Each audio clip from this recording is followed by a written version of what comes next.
India market invest মাইন্ডসেটে আপনাদের স্বাগত। যা চ্যানেল নতুন এসেছেন তাদেরগুলো প্লিজ চ্যানেলটাকে সাবস্ক্রাইব করবেন, লাইক করবেন, বেল আইকনটা প্রেস করবেন, তার সাথে অল বাটনটা প্রেস করবেন, নোটিফিকেশনটা কিন্তু সঙ্গে সঙ্গে আপনাদের কাছে গিয়ে পৌঁছাবে। স্যার, আজকের দিনে যে সবচেয়ে বড় নিউজ জিএসটি কাউন্সিলের আউটকাম। তো জিএসটি কাউন্সিলের আউটকাম কিন্তু চলে এসছে। তো চলুন দেখে নিই যে মার্কেট যে এক্সপেক্ট করছিল সেইগুলো ফুলফিল হয়েছে নাকি এই মিটিংয়ে। দেখুন স্যার, আজকে যে জিএসটি কাউন্সিলের মিটিং ছিল সেটা হচ্ছে 53rd মিটিং। তো কি হয়েছে দেখুন, দেখলে দেখা যাবে ফার্স্ট যে কলমে সেটা দেখলে দেখা যাবে যে এয়ারক্রাফট পার্টস অ্যান্ড টুলস, যেখানে কত 5% GST, import parts, component, testing equipment, tools and tools kit of aircraft. তো স্যার, এটা কিন্তু একটা ভালো নিউজ বলতে পারেন এয়ারক্রাফট কোম্পানির জন্য, অর্থাৎ এইচএএল এর জন্য, যেখানে কিন্তু 5% জিএসটি লাগু হয়েছে। তো কিসের জন্য দেখুন, দেখলে দেখা যাবে parts, component, testing equipment, tools বলুন, তো এইসব ক্ষেত্রে কিন্তু তাহলে এইচএলকে মন্ডেতে কিন্তু আপনি রাডারে রাখতে পারেন। দেখুন 2 নম্বর কলমে দেখলে দেখা যাবে যে মিল্ক ক্যান, অর্থাৎ মিল্ক যেসব ক্যানগুলোতে পাওয়া যায় সেই ক্যানগুলোর ক্ষেত্রে কিন্তু জিএসটি 12% করা হয়েছে। তো এটাও কিন্তু ভালো নিউজ মিল্ক প্রোভাইড করা কোম্পানির জন্য। জিএসটি 12% মানে কোম্পানিগুলো কিন্তু ভালো মুনাফা কামাতে পারে।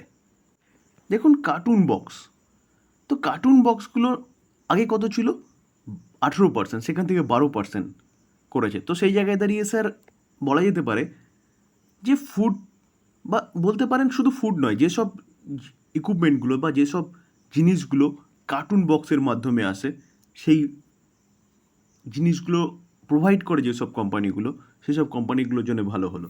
কারণ কি, যেটা 18% ছিল সেটা কিন্তু 12% করেছে।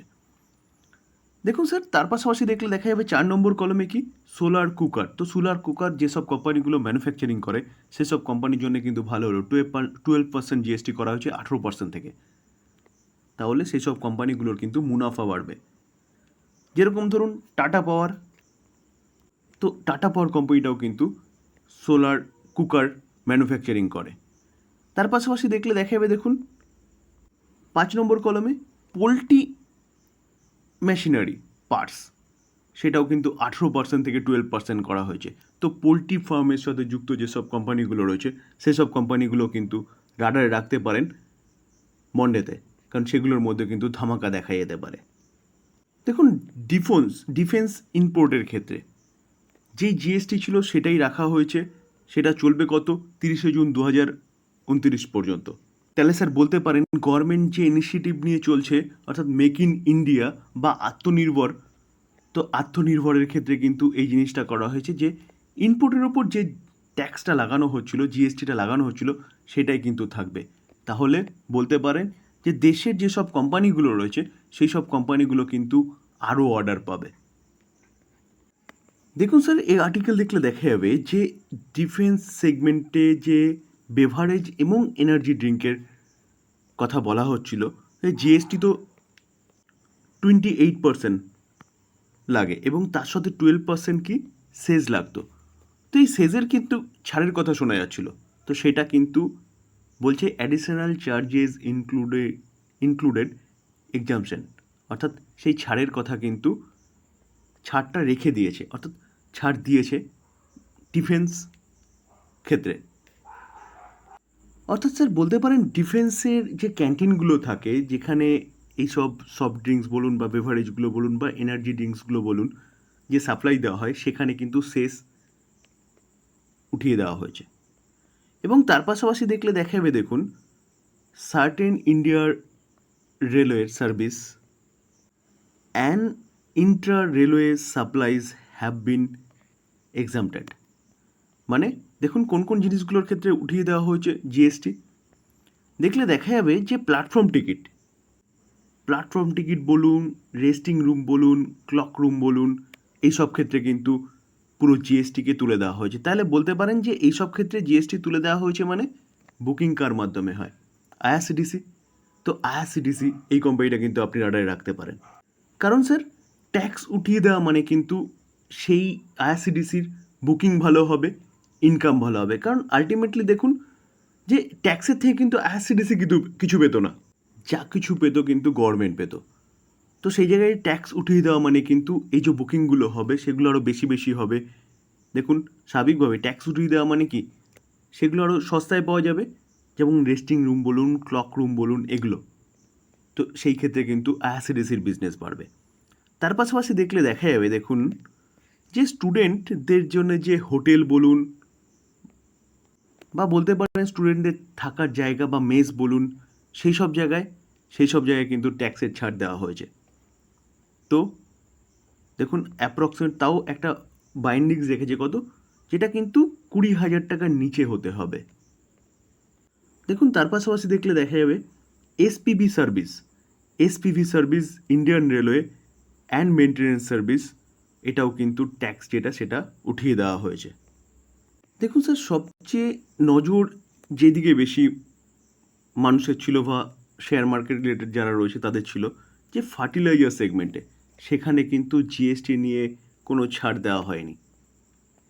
তো দেখুন তারা কি করেছে, তারা কিন্তু এই যে জিওএম অর্থাৎ গ্রুপ অফ মিনিস্ট্রি যারা হচ্ছে ফার্টিলাইজারের রেকমেন্ডেশন করেছিল, তাদেরকে কিন্তু আবার হচ্ছে ডিসকাশনের জন্য পাঠানো হয়েছে।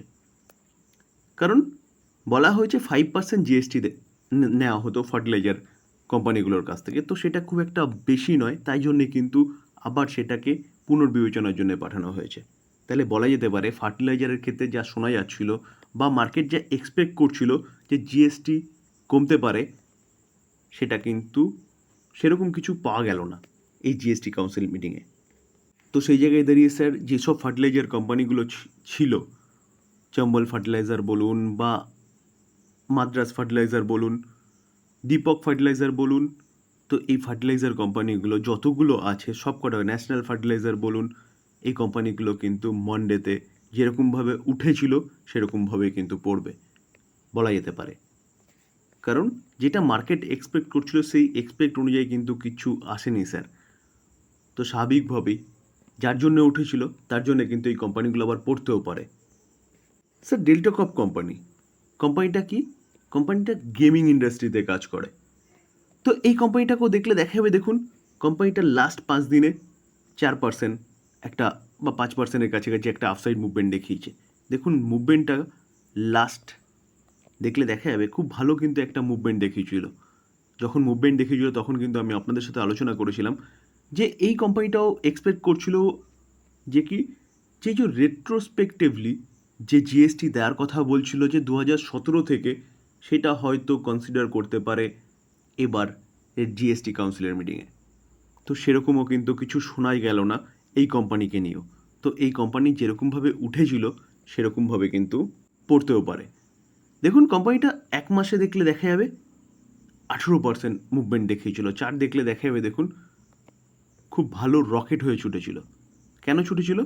ছোটার পিছনে কারণ কিন্তু এটাই ছিল যে এবার হয়তো জিএসটি কাউন্সিল মিটিং থেকে এরকম কিছু ইঙ্গিত পাওয়া যেতে পারে। তো এই কোম্পানিটাও কিন্তু মন্ডেতে রাডারে রাখতে পারেন, কারণ এই কোম্পানিটা কিন্তু ড্রাস্টিকলিভাবে পড়তে পারে। কারণ জিএসটি কাউন্সিল মিটিং থেকে তেমন কিছু এই কোম্পানির সম্বন্ধে জানাই যায়নি, টোটালি কিন্তু সাইলেন্ট ছিল আমাদের ফাইন্যান্স মিনিস্টার। তো এই ছিল স্যার জিএসটি কাউন্সিলের মিটিংয়ের আউটকাম। যদি আলোচনাটা ভালো লাগে, যারা চ্যানেল নতুন এসেছেন তাদেরগুলো প্লিজ চ্যানেলটাকে সাবস্ক্রাইব করবেন, লাইক করবেন, বেল আইকনটা প্রেস করবেন, তার সাথে অল বাটনটা প্রেস করবেন, নোটিফিকেশনটা কিন্তু সঙ্গে সঙ্গে আপনাদের কাছে গিয়ে পৌঁছাবে। থ্যাংক ইউ, ভালো থাকবেন।